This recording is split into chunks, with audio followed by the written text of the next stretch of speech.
Mga hakbang sa pagluluto ng pinakbet.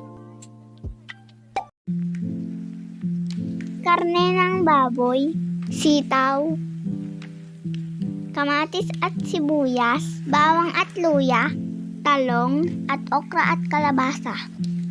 Una, sindihan ang paglulutuan. Ilagay ang taba ng karne na may kaunting tubig at hintayin magmantika.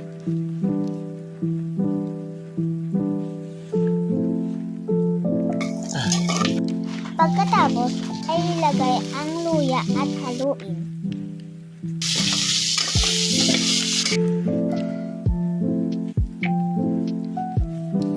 Sunod rito ay ang paglalagay ng bawang.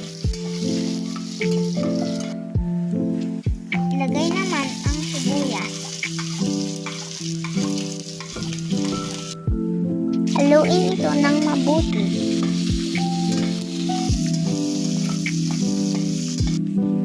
Ngayon naman ay ilagay ang kamatis at haluin ng mabuti.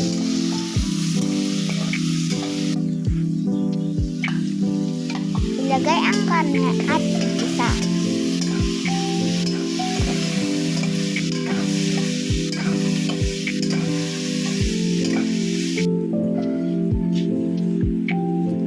Upang maluto ng mabuti, mas palakasin ang apoy.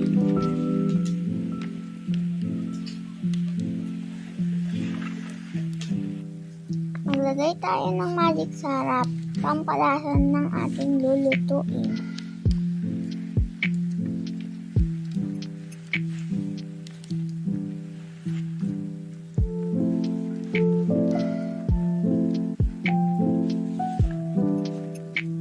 Ang susunod na hakbang ay ang paglalagay ng 4 na basong tubig.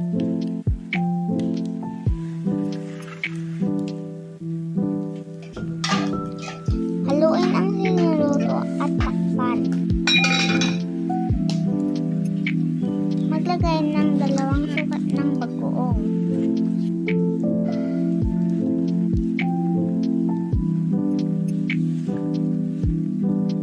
Man ang linuluto upang masiguro kung ayos na ang lasa nito.